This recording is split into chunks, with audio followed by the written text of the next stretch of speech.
आज मैं आपको सीलियरी लोकोमोशन पढ़ाऊंगी।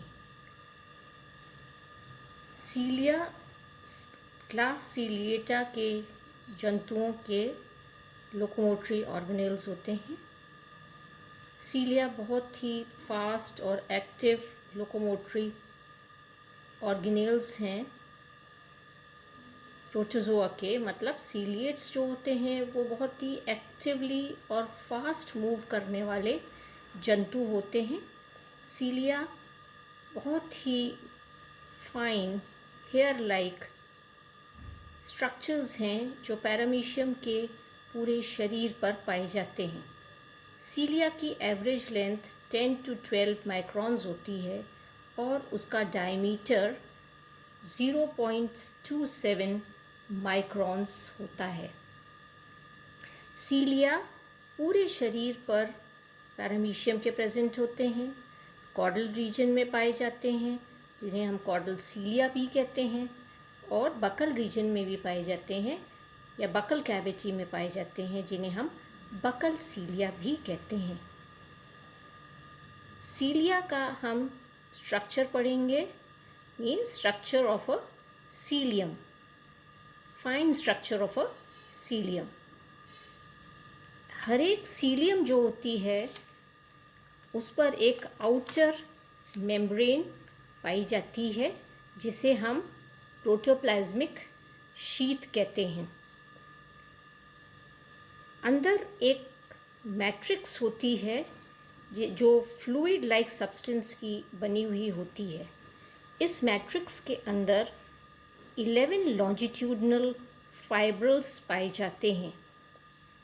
इनमें से 9 पेरिफेरल फाइब्रल्स होते हैं जो पेरिफेरी पर लगे हुए होते हैं और 2 सेंट्रल फाइब्रल्स होते हैं। 2 सेंट्रल फाइब्रल्स हैं, ये वाले 2 सेंट्रल फाइब्रल्स होते हैं।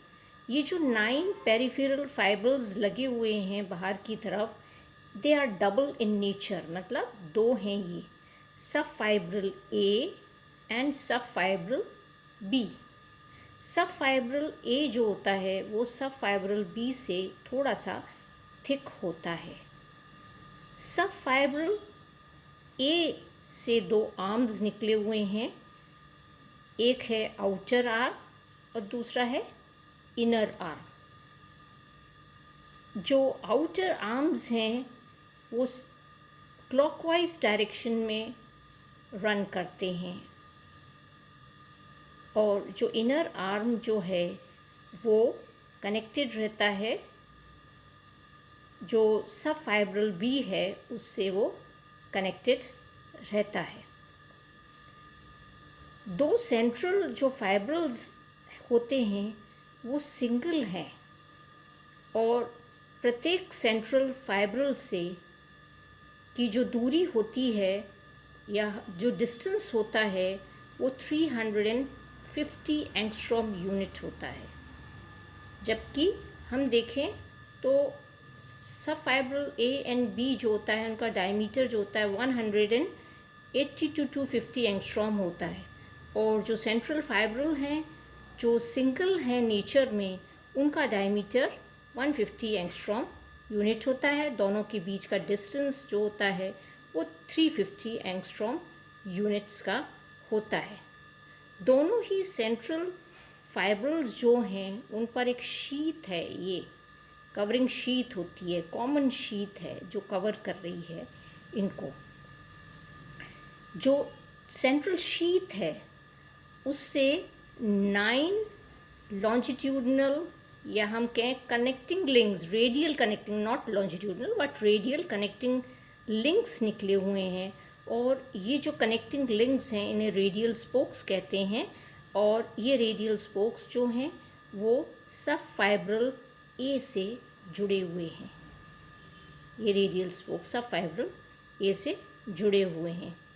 हर एक जो सीलियम होता है वो बेसल ग्रैन्यूल्स से या काइनेटोसोम से निकलता है, और ये जो 9 लॉन्जिट्यूडनल पेरिफेरल फाइब्रल्स हैं वो जो काइनेटोसोम होता है उसकी शीथ बनाते हैं। तो ये सीलियम का फाइन स्ट्रक्चर है। आगे हम इसमें पढ़ेंगे लोकोमोशन। पैरामीशियम किस प्रकार से गमन करता है। लोकोमोशन में जो प्रकार हैं पैरामीशियम में, वो है सीलियरी लोकोमोशन और दूसरा है मेटाबॉली या बॉडी कॉन्ट्रैक्शन। सीलियरी लोकोमोशन में हम देखें तो जो पैरामीशियम होता है वो फ्रीली स्विम करता है with the help of cilium.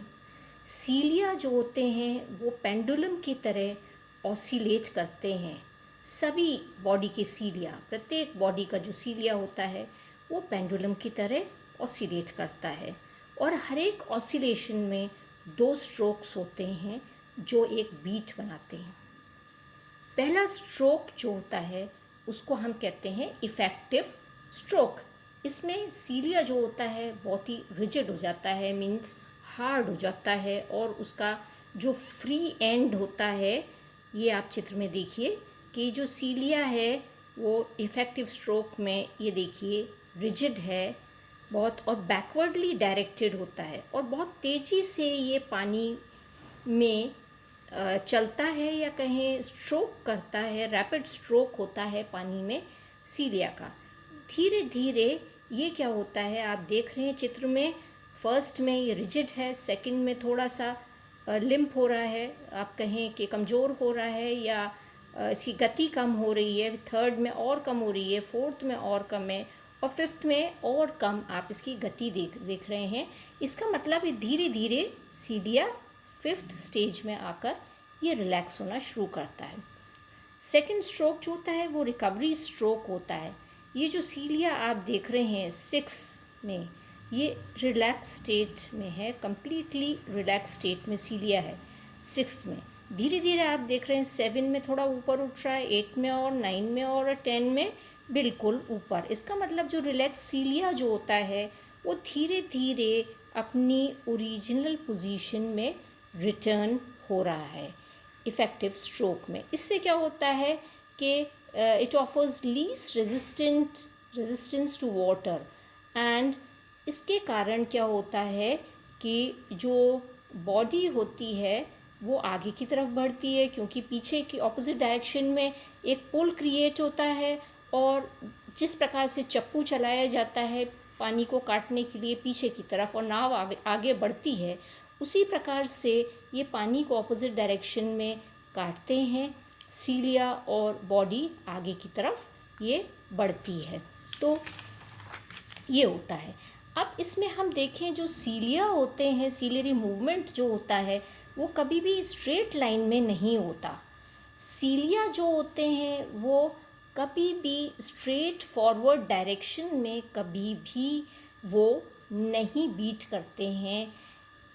इनकी जो बीटिंग होती है वो थोड़ी सी राइट साइड पर और ऑब्लिक डायरेक्शन में होती है, और इसलिए जो ये सीलिया का जो मूवमेंट होता है, ये सीलियरी मूवमेंट जो होता है वो कभी भी स्ट्रेट लाइन में नहीं होता। ये आप देख रहे हैं वेव लाइक है। ये इस चित्र में मैंने दिखाया है कि सीलिया की जो बीटिंग के कारण स्ट्रेट लाइन में नहीं है। ये आप देख रहे हैं फॉरवर्ड बैकवर्ड डायरेक्शन में, एंटीरियर से पोस्टीरियर एंड या फॉरवर्ड से बैकवर्ड डायरेक्शन में किस प्रकार से ये मूव कर रहा है। तो वेव लाइक मोशन आप इसमें देख सकते हैं। सभी सीलिया जो बॉडी के होते हैं वो कभी भी एक साथ बीट नहीं करते, और कभी भी अलग अलग भी प्रत्येक सीलिया बीट नहीं करता। जो सीलिया की जो बीटिंग होती है वो हमेशा हम देखें कि मेटाक्रोनल रिदम में ये बीटिंग होती है। इसका मतलब ये है कि जो सीलिया होते हैं बॉडी पर, जो सीलिया लगे हुए होते हैं वो सिंक्रोनसली बीट करते हैं, मतलब एक के बाद एक बॉडी पर जो सीलिया लगे हुए हैं वो एंटीरियर से पोस्टीरियर एंड पर बीट करते हैं। जैसा कि हम यहाँ पर देख रहे हैं इस चित्र में कि जो बॉडी पर सीलिया हैं वो आप एंटीरियर से पोस्टीरियर डायरेक्शन में ये आप देख रहे हैं एक के बाद एक के बाद एक बीट कर रहे हैं। जिस प्रकार से वेव ट्रैवल करती है या एक तरंग के रूप में ये एंटीरियर से पोस्टीरियर एंड पर बॉडी के मूव करते हैं। तो ये है ciliary locomotion. Second type of locomotion जो है वो उसे कहते हैं हम मेटाबॉली। जो पैरामीशियम की बॉडी होती है वो बहुत इलास्टिक होती है, तो इलास्टिक बॉडी होने के कारण ये अपने शरीर को सिकोड़ कर बहुत ही सकड़े से सकड़ी जगह से ये बाहर निकल सकता है। अपनी बॉडी को सिकोड़ सकता है, ये छोटा कर सकता है और किसी भी पतली सी नैरो से पाथवे से ये बाहर निकल सकता है और फिर दोबारा अपने ओरिजिनल शेप में आ सकता है। तो ये हमने आज पैरामीशियम में सीलियरी लोकोमोशन पढ़ा है। नेक्स्ट क्लास में हम फ्लैजिलर लोकोमोशन पढ़ेंगे।